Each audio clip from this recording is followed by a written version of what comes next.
Hello বন্ধুরা, কেমন আছো তোমরা সবাই? আশা করি অনেক অনেক ভালোই আছো। আর তোমাদের ভালোবাসায় আমিও অনেক ভালো আছি, কারণ তোমরা আমাকে যে পরিমাণে ভালোবাসা দিয়েছ এবং সাপোর্ট দিয়েছ তা আমি কোনোদিন ভুলতে পারবো না। তাই তোমাদেরকে মজা দেওয়ার জন্য আবারও একটি নতুন গল্প নিয়ে হাজির হলাম। গল্পটি শোনার মতো, আশা করি তোমাদের দাঁড়িয়ে যাবে এবং তোমরা হাতের কাজ করতে সবাই হেডফোন নিয়ে বসে যাও। একদিন আমার মাথায় খুব যন্ত্রণা করছিল। আমার দেওর বলল, বৌদি এসো মেসাজ করে দিই। যখন দেওর মেসাজ করল তখন আমি এত শান্তি পেলাম যে পুরো রাত যেন আমার কোনো হুঁশি ছিল না। তারপর আমি প্রত্যেক দিনই আমার দেওরকে দিয়ে মেসাজ করাতাম। আর ওই দিন আমার শরীরে তেল লেগেছিল। পরের দিন আমি ক্যামেরা লাগিয়ে দেওরকে ডেকেছিলাম। যখন সকালে উঠলাম তখন ক্যামেরায় দৃশ্য দেখে আমি তো পুরো কেঁপে উঠলাম। আমার দেওর তো আমার সাথে। কখনো কখনো আমরা সম্পর্কের সীমানার খেয়াল রাখি না, আর এই কারণের জন্যই আমাদের অনেক লোকসান হয়ে যায়। প্রত্যেকটা সম্পর্কের একটা সীমা থাকে, আর যদি মানুষ ওই সীমা পার করে যায় তাহলে সেই সম্পর্ক তার জন্য সমস্যা হয়ে দাঁড়ায়। আমার সাথেও কিছু এরকমই হতো। আমি একটা সম্বন্ধে আমার সীমারেখা পেরিয়ে গিয়েছিলাম, আর এজন্যই বরবাদী আমার ভাগ্য হয়ে দাঁড়িয়েছিল। যা কিছু আমার উপর দিয়ে বয়ে গিয়েছিল সেগুলো আমার পক্ষে ভুলে যাওয়া মুশকিল ছিল। গত কয়েকদিন ধরে আমার মাথা যন্ত্রণায় জেন ফেটে যাচ্ছিল, আর কোনো ওষুধ কাজও করছিল না। আমার রাতের বেলায় ঘুম না হওয়ারই সমান ছিল। আমি পুরো রাত জাগতাম আর ঘরের মধ্যে এখান থেকে ওখানে ঘুরে বেড়াতাম, বা নিজের বিছানাতে এপাশ-ওপাশ করতাম। আবেগের ছটপটানি আমাকে পাগল করে দিত, এজন্য আমার মাথায় যন্ত্রণা হতে থাকত। আমার দেওর পঙ্কজ, যে কিনা বয়সে আমার থেকে ছোট ছিল, সে আমার ভীষণ খেয়াল রাখত, আর আমরা দুজনে বেশ ভালোই মিশতে পারতাম। আমি ভুলেই গেছিলাম যে দেওর আর বৌদির সম্পর্ক ঠিক কিরকম হয়। অনেক রাত অবধি সে আমায় জেগে থাকতে দেখত। একদিন আমার কষ্ট দেখে বলতে লাগলো, বৌদি আমি তোমার মাথায় তেল মালিশ করে দিচ্ছি, তোমার যন্ত্রণা এক্ষুনি ঠিক হয়ে যাবে। তার কথা শুনে আমি হেসে ফেললাম। আমার মনে হলো যে সে এমনিই বলছে। আমি বললাম, আচ্ছা ঠিক আছে, লাগিয়ে দাও। সে তেল নিয়ে আসলো আর আমার মাথায় ভালোভাবে ম্যাসাজ করতে লাগলো। তার সাথে সে তার পুরো দিনের গল্প আমাকে শোনাতে লাগলো। তার আঙ্গুলের দ্রুত ম্যাসাজ আমায় ভীষণ শান্তি দিচ্ছিল। আমার রোজ রাতে চা খাবার অভ্যাস ছিল। পঙ্কজ আমার জন্য চাও নিয়ে আসলো নিজের সাথে করে। মালিশ করার পর আমি পঙ্কজের সাথে চা খেলাম আর শুয়ে পড়লাম। আমার এমন ঘুম আসলো যে আমি একেবারে সকালবেলা উঠলাম। সত্যিকারের পঙ্কজের ম্যাসাজ এত যেন জাদু ছিল। আমি অনেক বেশি শান্তি অনুভব করছিলাম। অনেকদিন পরে আমার এরকম গভীর ঘুম আসলো। সকালবেলা উঠে যখন আমি স্নান করতে বাথরুমে গেলাম, আমি তখন ভীষণ অবাক হলাম যে আমার পুরো গায়ে কোথাও কোথাও তেল লাগানো। বোধহয় আমি ঘুমের ঘোরে নিজেই মাথার তেল এদিকে ওদিকে লাগিয়ে দিয়েছি। ঘুম পুরো হওয়ার কারণে আমার মাথার যন্ত্রণা চলে গিয়েছিল। এরপর আমি দিনভর কাজ করতে লাগলাম। আমার বিয়ের 1 বছর কেটে গেছে, আর এই 1 বছর আমি ভীষণ ভালোভাবে কাটিয়েছি। যখন আমি এই বাড়িতে বউ হয়ে আসলাম তখন আমার দেওর পঙ্কজ এর মাত্র 6 বছর বয়স ছিল। পঙ্কজের মধ্যে অনেক বেশি বাচ্চামো ছিল, আর সে একদম আমার ছোট ভাইয়ের মতোই লাগত। আমার বর আমায় বলেছিল যে তার বাবা খুব তাড়াতাড়ি পৃথিবী থেকে চলে গেছে, যার জন্য পঙ্কজ তার বাবার ভালোবাসা পায়নি। তার মাও পঙ্কজের উপর আর ঘরের উপর অনেক কম ধ্যান দিতেন, আর আমার বর আকরম এখানে তো থাকতই না। এজন্য আকরম আমাকে বলেছিল যে এখন সব থেকে বেশি আমি যেন পঙ্কজের খেয়াল রাখি। আমি তাকে কথা দিয়েছিলাম যে পঙ্কজকে একদম নিজের বাচ্চার মতো রাখব, আর আমি আমার কথা পুরো করেছিলাম। আমার বর আকরম অন্য শহরে চাকরি করত, আর সে মাসের 4 দিনের জন্য বাড়ি আসত। বাকি পুরো মাসে আমি আমার ছোট দেওর পঙ্কজ আর আমার শাশুড়ির সাথেই কাটাতাম। পঙ্কজ এখন 7 বছরের ছেলে, যে কিনা যুবক হয়ে গেছে। সে আমার থেকে বয়সে মাত্র 4 বছরই ছোট ছিল। সে কলেজ থেকে আসার পর ও বৌদি বৌদি করে আমার আগে পিছনে ঘুরত। আকরামের এখানে না থাকার কারণে আমার বড় ছোট সব কাজ পঙ্কজেরই দায়িত্বে ছিল। পঙ্কজ কলেজ থেকে আসার পর আমার কাজ করে দিত, আর তারপর আমারই সাথে সময় কাটাত। পঙ্কজের সাথে থাকতে থাকতে আমি একটা ব্যাপার অনুভব করেছিলাম, যে সে আকরামকে পছন্দ করত না। এমনকি তার কথা উঠলেও সে সেখানে চুপ করে যেত, অথবা কথা বদলে দিত। আমি তার থেকে জানতে চাইতাম যে আকরমের থেকে তার কিসের সমস্যা, কিন্তু আমি কখনো এই প্রশ্নটা করতেই পারিনি। আকরামের মা পুরো দিন পাড়ায় ঘুরে বেড়াতেন, আর সন্ধ্যা হতেই বাড়ি এসে তাড়াতাড়ি শুয়ে পড়তেন। পরের দিন সকালবেলা আবার পাড়ায় বেরিয়ে যেতেন। এজন্য আমার তার দিক থেকে কোনো সমস্যাই ছিল না। জীবন খুব ভালোভাবেই কাটছিল। কিন্তু আকরামকে ছাড়া আমি পুরো রাত ঘুমোতেই পারতাম না, আর পুরো রাত আমি এপাশ ওপাশ করে কাটিয়ে দিতাম। কখনো কখনো মন চাইত যে আমি নিজেই আকরাম এর কাছে চলে যাই। কিন্তু এখন এমনটা সম্ভব নয়, এজন্য আমার মাথায় মাঝে মধ্যেই ব্যথা হতো। পঙ্কজ জানত যে আমার মাথায় ব্যথা। এজন্য প্রথমে তো সে আমার জন্য ওষুধ নিয়ে আসত। কিন্তু একদিন হঠাৎ সে বলল যে, আপনি কতদিন আর ওষুধ খাবেন মাথা যন্ত্রণার? এর থেকে তো ভালো যে আমি আপনার মাথার ম্যাসাজ করে দিই। আপনি অনেক শান্তি পাবেন। আমি পঙ্কজকে বললাম, ম্যাসাজ করার বদলে কিছুদিনের জন্য আমাকে নিজের দাদার কাছে পাঠিয়ে দাও। আমি নিজেই ঠিক হয়ে যাব। আমার কথা শুনে পঙ্কজ বলতে লাগলো, যদি আপনি চলে যান তো আমার কি হবে? আমি তো আপনাকে ছাড়া থাকতেই পারি না। তার কথা শুনে আমি জোরে জোরে হাসতে লাগলাম। সে আমার সাথে এভাবেই কথা বলতো। সত্যিই পঙ্কজের সাথে থেকে আমার একটা অভ্যাস হয়ে গিয়েছিল তার। আমরা দুজনে মাঝে মধ্যেই ঘুরতে বাইরে চলে যেতাম। সে রাতের বেলা আমার জন্য আইসক্রিম নিয়ে আসত, আর আমরা দুজন মিলে রাতভর একসাথে সিনেমা দেখতাম। আমি পঙ্কজের সাথে কেনাকাটা করতে যেতাম। তখন সে আমাকে অনেক মডার্ন আর ফ্যাশনেবল জামা কাপড় কিনতে বাধ্য করত। ঘরের মধ্যে তো সে আমাকে ওড়না গায়ে দিতেও দিত না। আমি যখনই ওড়না নিয়ে কাজ করতাম তখন সে আমার গায়ের ওড়না টেনে একদিকে ফেলে দিত। আমার অনেক বেশি চিন্তা করত। সে হালকা রঙের জামা কাপড় পরতে বেশি পছন্দ করত। এই জন্য আমি যখনই তার সাথে বাজারে যেতাম তখনই সে আমার জন্য হালকা রঙের কাপড় পছন্দ করত আর কেনাত। আর তার সেলাইও ভীষণ ফ্যাশনেবল ভাবে করিয়ে আনত। আমার জামা কাপড়ের ব্যাপারে তার অনেক রুচি ছিল। আমি প্রায় তাকে বলতাম যে তার বউ তো যে তার বর তাকে পছন্দমতো জামা কাপড়ের ডিজাইন বানিয়ে দেবে। আমার কথা শুনে সে বলতো যে, আপাতত আপনি ভীষণ সৌভাগ্যবতী যে আমি আপনার জন্য এত মেহনত করি। আর সত্যিই আমি অনেক সৌভাগ্যবতী ছিলাম, কেননা আমাকে সে কখনো কোনো কাজের জন্য না বলতো না। সে আমার অনেক জামা কাপড়েই ডিপ করে ডিজাইন দেওয়া গলা বানাত, বড় পিঠের ডিজাইনও বানাত, যেগুলো মাঝে মধ্যেই আমার কোমর পর্যন্ত চলে যেত। আর কামিজ এতটাই টাইট ফিটিং হতো যে কখনো কখনো তো নিঃশ্বাস নিতেও আমার কষ্ট হতো। কিন্তু পঙ্কজ এরকম জামা কাপড় ভীষণ পছন্দ করত। আমি ওকে আমার বাচ্চার মতো করে রাখতাম। এই জন্য কখনোই তার পছন্দের জামা কাপড় পরার জন্য আমি না করতাম না। হালকা গোলাপি রঙের জামা কাপড় পরে আমি একদিন রান্নাঘরে কাজ করছিলাম। অনেক বেশি গরম ছিল সেদিন, আর আমার পুরো শরীর ঘামে ভিজে যাচ্ছিল, যার জন্য আমার জামা কাপড়ে যেন আমাকে পুরোপুরি দেখা যাচ্ছিল। আর আমি ওড়না ছাড়া তাড়াতাড়ি খাবার তৈরিতেই মগ্ন ছিলাম। তাই হঠাৎই যখন সে পেছন দিক থেকে চলে আসলো আর আমাকে দেখে বলতে লাগলো, আজকে তো আপনি ভীষণ হট লাগছেন। ওর এই কথায় আমি লজ্জা পেয়ে গেলাম আর তাড়াতাড়ি আমার ওড়না খুঁজতে লাগলাম। তখনই সে বলতে লাগলো যে, আমি তো মজা করছিলাম বৌদি, আপনি আরাম করে নিজের কাজ করুন। আর সে রান্নাঘর থেকে চলে গেল। আকরাম যখন আমার সাথে দেখা করতে আসত তখন ওই কদিন পঙ্কজ আমার সাথে অনেক কম কথা বলতো, আর পুরো দিন সে পড়ার মধ্যেই মন দিত। আকরাম ভীষণ খুশি হতো যে পঙ্কজ অনেক মেহনত করে পড়া করছে। আর আমিও ওই দিনগুলো আকরামের সাথে এতটা মজে থাকতাম যে পঙ্কজের বদলে যাওয়া আমার চোখেই পড়ত না। আকরাম শুধুমাত্র 4 দিন আমার সাথে কাটিয়ে তারপর চলে যেত, আর তারপর পঙ্কজ আবার আমার সাথে আগের মতোই ব্যবহার করত। সে আমার ব্যাপারে অনেক জেদি ছিল। সে চাইতো সে আমাকে যা খুশি বলুক। ওর এক বন্ধুর ভাইয়ের বিয়ে ছিল আর সে আমার পেছনেই লেগেছিল যে আমি যেন ওর সাথে যাই। প্রথমে তো আমি না বলে দিলাম, কিন্তু যখন দেখলাম যে সে দুঃখী হয়ে আছে তখন আমি সঙ্গে সঙ্গে হ্যাঁ বলে দিলাম।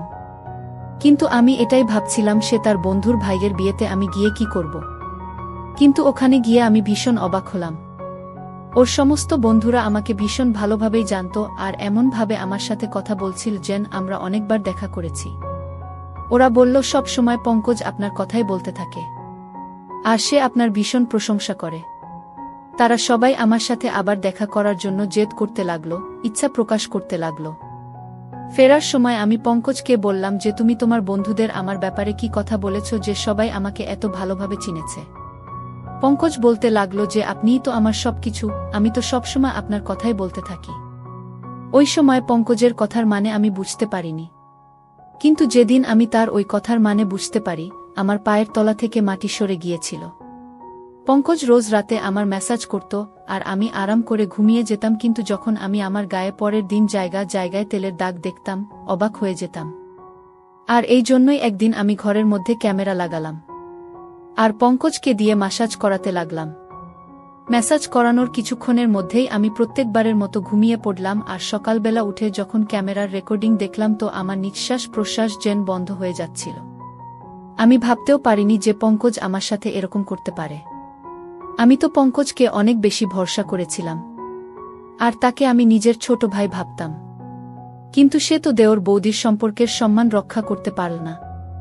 ভিডিওতে পঙ্কজ আমার ভালোভাবে মেসাজ করছিল, আর তারপর সে আমার জন্য চা বানিয়ে আনলো, আর চা খাওয়ার পর পঙ্কজ ঘর থেকে বেরিয়ে গিয়েছিল আর আমি ঘুমানোর জন্য শুয়ে পড়েছিলাম। কিছুক্ষণ পরে আমার এত গভীর ঘুম এসে গেল, তখন পঙ্কজ দ্বিতীয়বার দরজা খুলে ঘরে আসলো, আর আমি দরজা খোলার আওয়াজেতেও উঠিনি। সে ঘরে আসার পর ঘরের দরজা বন্ধ করে দিল আর আমার কাছে চলে আসলো। এরপর আমি যা কিছু দেখলাম আমি নিজের চোখে বিশ্বাস করতে পারিনি। পঙ্কজ কিছুক্ষণ তো চুপচাপ বসেছিল, আমাকে সে দেখছিল। এরপর সে নিজের আঙ্গুল দিয়ে আমার চেহারা ছুঁতে লাগল। সে তার মোবাইল ফোন বের করে আমার অনেক ফটো তুলল, আর তারপর সে আস্তে আস্তে আমার শরীর থেকে কামিজ সরালো। তেলের সেই শিশি যেটা সে মাসাজের জন্য এনেছিল ঘরের মধ্যেই রাখা ছিল।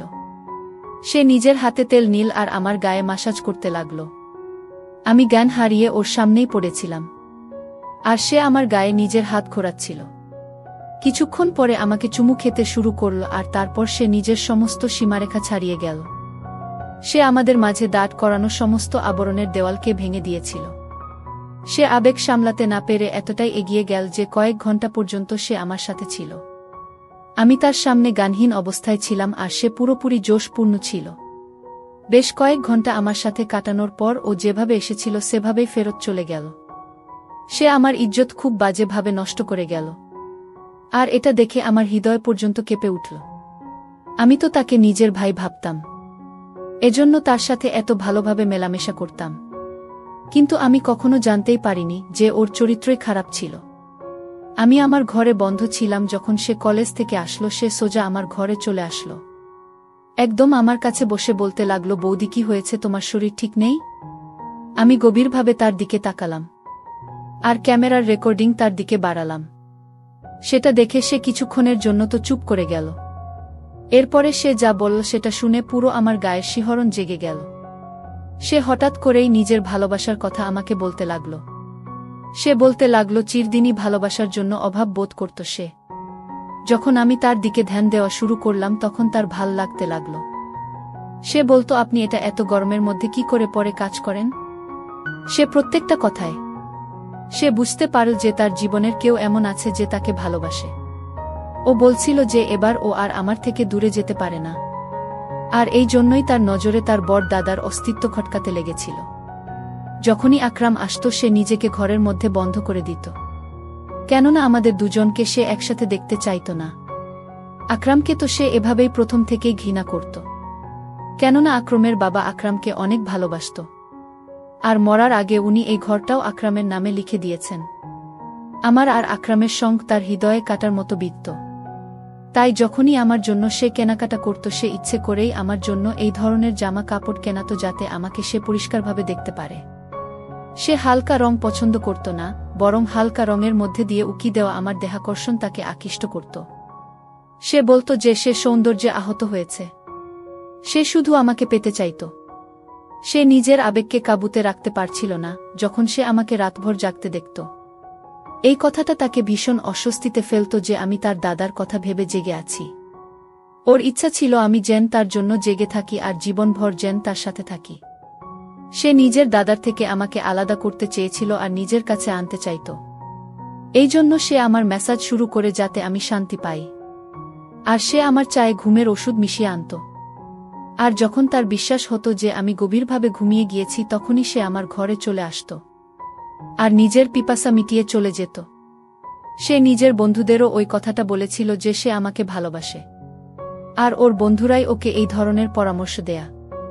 পঙ্কজ আর তার বন্ধুরা বয়ঃসন্ধির দরজায় উপস্থিত ছিল, এই জন্য তারা ঠিক আর ভুল কি সেটা বুঝতে পারত না। আমার ইজ্জত নিয়ে বসেছিল সে। পঙ্কজের কথা শুনে তো আমার চোখ দিয়ে জল বেরিয়ে আসলো। সে এই সমস্ত করে ফেলেছিল আর আমি ছিলাম তার দাদার বউ। আর সে আমার বিছানা পর্যন্ত এসে গেছিল। আমি লজ্জায় জল হয়ে যাচ্ছিলাম। আমি ঘৃণায় পঙ্কজের দিকে তাকালাম। তখন সে আমার পায়ের কাছে বসে পড়ল আর বলতে লাগলো সে শুধু আমাকে ভালোবাসে আর আমার ঘৃণা ওকে মেরে ফেলবে। বাবার ছেড়ে চলে যাওয়ার সাথে সাথে সে নিজের মায়ের অদ্ভুত ঔদাসীন্য সহ্য করতে পারেনি। সে বলতে লাগলো তার মাও কখনো তার আবেগ আর তার ইচ্ছের খেয়াল রাখত না। তার বদলে তার মা গোটা পাড়ায় ঘুরে বেড়াত আর তাই সে পুরোপুরি একাকিত্বের শিকার হয়েছিল। যখন আমি এই বাড়িতে আসলাম তখন তার একাকিত্ব দূর হলো, সে নিজে নিজেই আমার সাথে মিলেমিশে গিয়েছিল। আমি পঙ্কজকে ধাক্কা দিয়ে আমার পায়ের কাছ থেকে সরিয়ে দিলাম। আমি তার মুখও দেখতে চাইছিলাম না। সে আমার সাথে যা করেছে আমি তাকে কখনোই ক্ষমা করতে পারতাম না। আমি জানতাম এতে পুরো ভুল পঙ্কজের ছিল না। সে সত্যিই সম্পর্কের জন্য মরে যাচ্ছিল। আর আমাকে পেয়ে সে সীমানা ভুলে গিয়েছিল। আর আমিও তাকে কখনো ঠিক আর ভুল কোনটা তা বলিনি। সে যখনই আমার জন্য জামা কাপড় সেলাই করাতো তখন আমি সেটা ওর পছন্দ ভেবে মেনে নিতাম। আমি ওড়না ছাড়াই তার সামনে ঘরে ঘুরে বেড়াতাম। আমি তাকে নিজের ছোট ভাই অবশ্যই ভাবতাম, কিন্তু বাস্তবে সে তো আমার ছোট ভাই ছিল না। তার আর আমার সম্পর্ক ছিল দেওর বৌদির। আর আমি এই ব্যাপারটাই খেয়াল করিনি। আজকালকার দিনে যেখানে এক 3 বছরের বাচ্চাও পুরো সব কথাই জানতে পারে, আমি কি করে ভেবে নিলাম যে আমার 7 বছরের দেওর একটা ছোট বাচ্চা হবে। আমি তাকে বললাম এটাই ভালো হবে যে তুমি আমার থেকে দূরত্ব বজায় রাখো। আর আমাকে নিজের চেহারাও দেখাবে না। আমার পক্ষে এবার তার সাথে একই ছাদের নিচে থাকা মুশকিল হয়ে গিয়েছিল। সে বলতে লাগলো যে এই কথাটা যেন তার দাদাকে আমি না বলি। আমার মধ্যে তো নিজে থেকেই এতটা ক্ষমতা ছিল না যে আমি আকরামকে এত বড় সত্যিটা বলবো। সে ভীষণ লজ্জিত ছিল আর সে নিজের ঘরে চলে গেল। কিন্তু আমি নিজের নজরেই নেমে গিয়েছিলাম। আমি সঙ্গে সঙ্গে আকরামকে ফোন করলাম। তাকে বললাম আমি এবার তাকে ছাড়া থাকতে চাই না। হয় সে নিজে এখানে চলে আসুক আর না হয় আমাকে তার কাছে ডেকে নিক। আমার কথা শুনে আকরাম প্রথমে তো অবাক হয়ে গেল যে আমার হঠাৎ করে কি হলো। কিন্তু যখন আমি বারবার বলতে লাগলাম তখন সে বলল সে তাড়াতাড়ি আমাকে তার কাছে ডেকে নেবে। সে কিছু সময় চাইছিল যাতে আমার থাকার সে ব্যবস্থা করতে পারে। আর নিজের মায়ের সাথেও সে সেই ব্যাপারে কথা বলবে। আমি আকরামকে বললাম যে সে 1-5 দিনের ভেতরে যেন আমাকে ডেকে নেয়, না হলে আমি চিরজীবনের জন্য ঘর ছেড়ে চলে যাব। আকরাম আমাকে কথা দিল যে সে 1-5 দিনের মধ্যেই আমাকে নিজের সাথে নিয়ে যাবে। আমি এই 15 দিন নিজেকে ঘরের মধ্যে বন্ধ করে কাটিয়েছি। আমি সেসব পুরোপুরি ভুলে যেতে চাইতাম। আমার শাশুড়ির এখনো পর্যন্ত ঘরের সম্পর্কে কোনো হুঁশ নেই। তার নিজের ঘরের থেকে বেশি পাড়ার চিন্তা থাকে। যদি সে অন্যের খোঁজে না থেকে নিজের সন্তানের খেয়াল রাখত তাহলে পঙ্কজ এরকম করত না। সে শিকার হয়ে নিজের রাস্তা থেকে হারিয়ে গিয়েছিল। প্রত্যেকটা সম্পর্কের একটা সীমা থাকে আর আমি আমার আর পঙ্কজের সম্পর্কের সেই সীমাটা ভুলে গিয়েছিলাম। আর আজকে তারই ফল আমাকে ভোগ করতে হচ্ছে। আমি আমার সমস্ত পুরনো জামা কাপড় জ্বালিয়ে দিয়েছি। এবার আমি বুঝতে পেরেছি যে আমি এই বাড়িতে একজন বাইরের মানুষের সাথে আছি। আর আমাকে নিজেকে এবার থেকে আড়ালে রাখতে হবে। কখনো কখনো আমরা অনেক ব্যাপার ছোট ভেবে নিই, কিন্তু সেগুলো এতটাও ছোট হয় না যতটা নজরে মনে হয়। আজ আমি আমার ওড়নার দামের কথা অনুভব করলাম যে সেটা কত দামি, যখন কিনা আমি প্রায় ধ্বংস হয়ে গিয়েছি। যারা এই গল্পটি শুনছেন আপনাদেরকে আমি এটাই বলতে চাই যে নিজেকে সাবধানে রাখুন। ধন্যবাদ বন্ধুরা গল্পটি শোনার জন্য।